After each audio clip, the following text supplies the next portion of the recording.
If she's not demonstrating capabilities to change that, you need to head for the hills. All right. An arrogant woman is a woman you don't want to be with.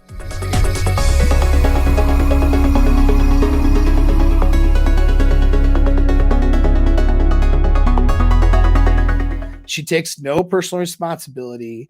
She's focused on blame rather than solutions.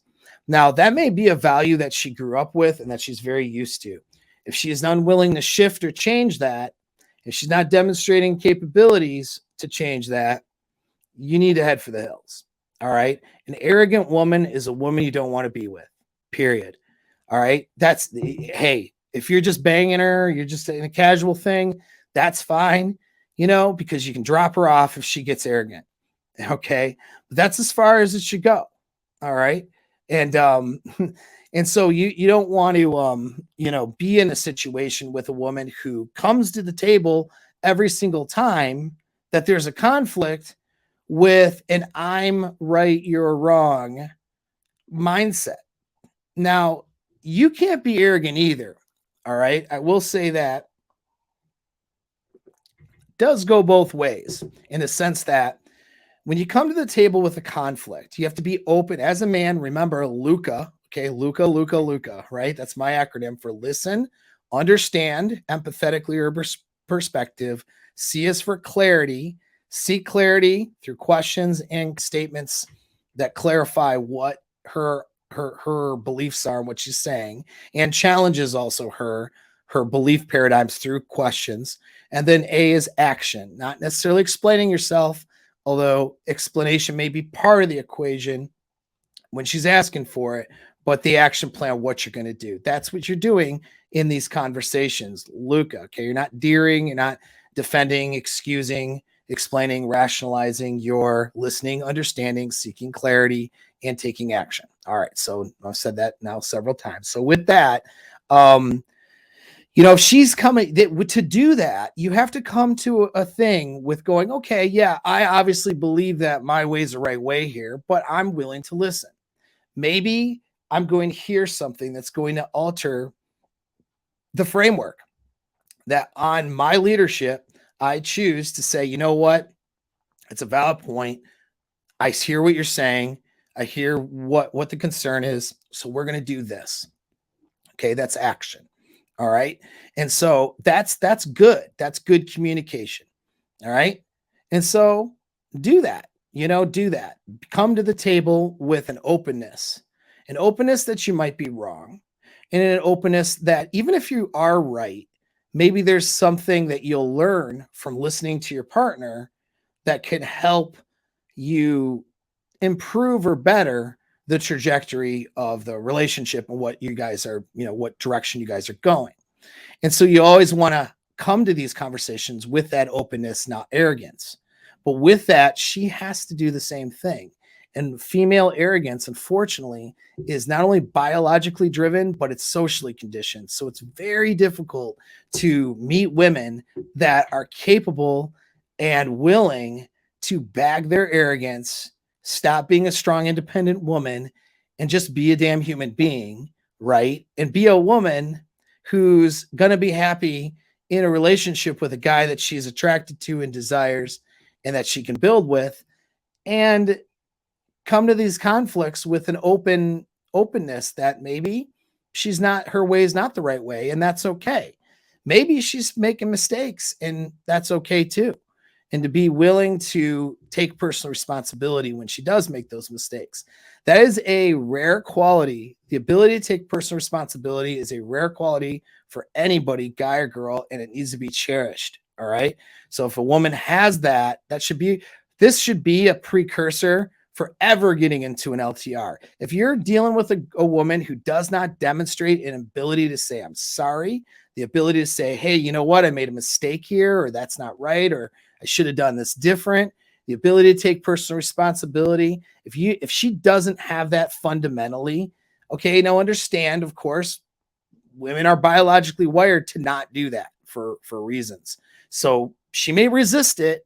Okay, resistance is okay. That's normal. That's just being a girl. But if she is not going to do it, incapable, unwilling, Do not be in an LTR with that person. You are inviting drama and problems, and you're inviting essentially getting into a relationship that's going to not serve you well and end up breaking off. I mean, it's just going to be over with because she's not going to be in your frame.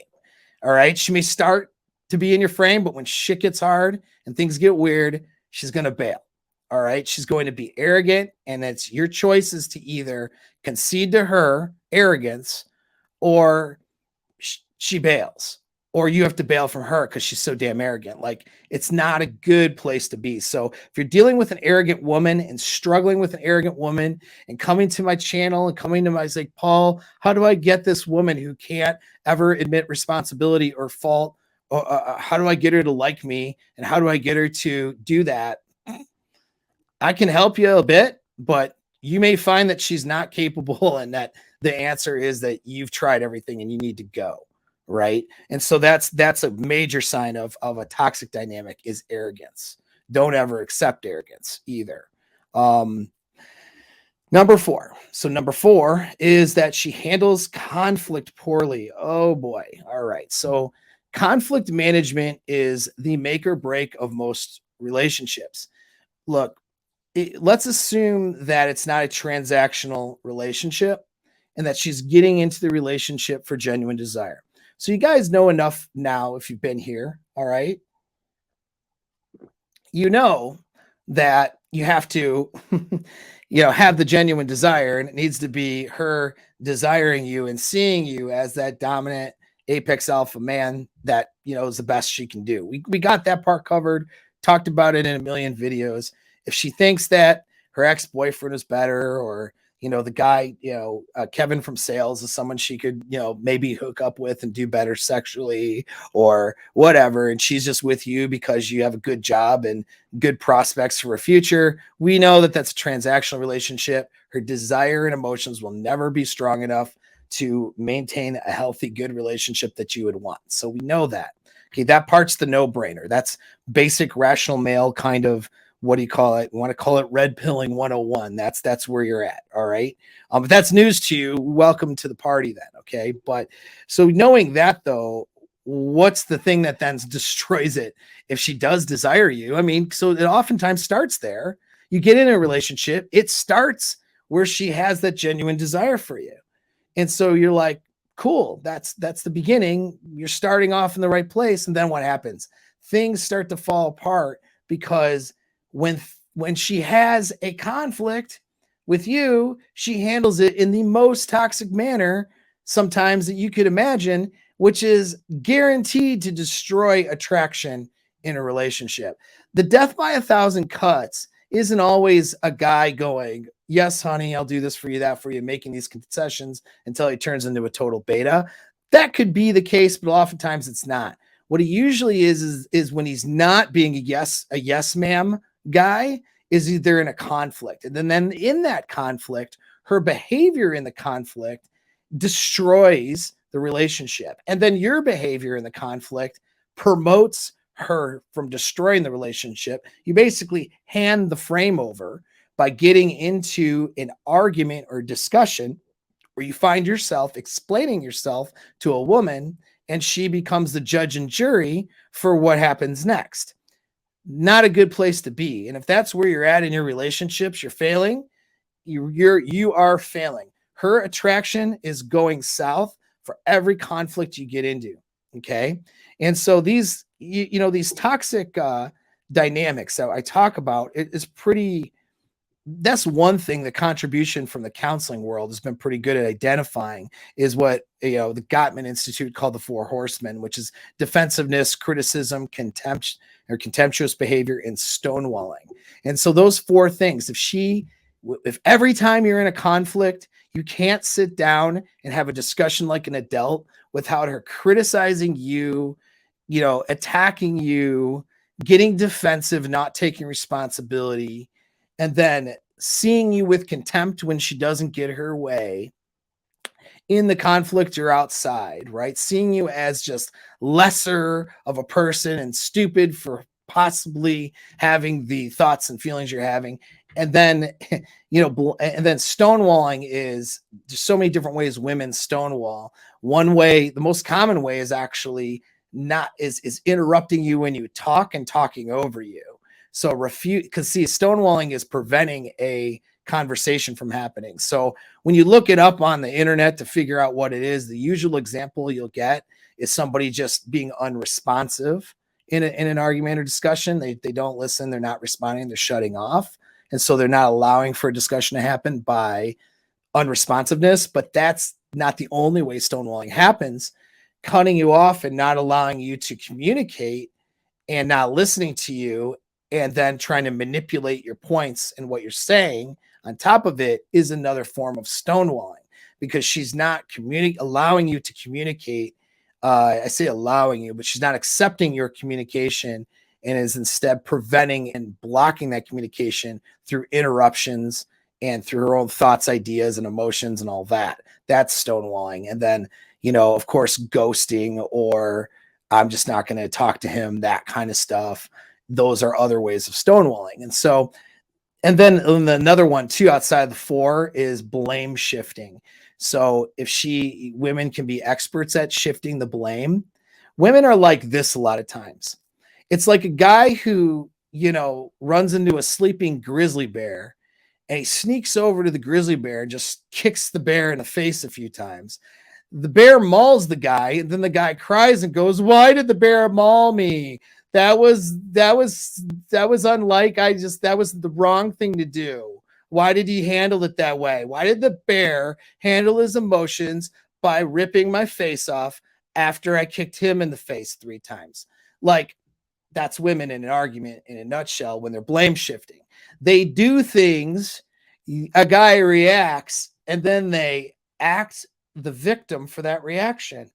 How dare you do this to me? This is the wrong thing. You're so wrong for doing this thing. Completely missing or negating the thing they're doing to cause the guy's reaction. Now, oftentimes, though, the guy's reactions might not be good either, right? And that's where they're experts at manipulation. They will take this reaction that you're having and then be indignant about that reaction, because the reaction may have been wrong, right? But the wrong reaction, was based on her metaphorically kicking you in the face a few times. And so women love to blame shift that way.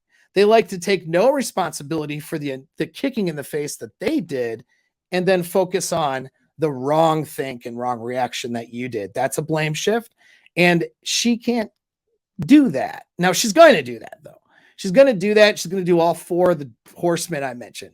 Every woman that you meet on this planet, unless she grew up in some sort of different time and then took a time capsule and got here, has been socially conditioned to get defensive, criticize you as a manipulation tool, be contemptuous towards you, and stonewall conversations and blame shift. They're all conditioned to do that. Now, the question is, though, during the course of the dating phase into the relationship, when conflicts arise, does she demonstrate an ability to change that and to not do that? Does she demonstrate an ability to have productive adult conversations where it's about solutions to problems rather than who's at fault and who's to blame?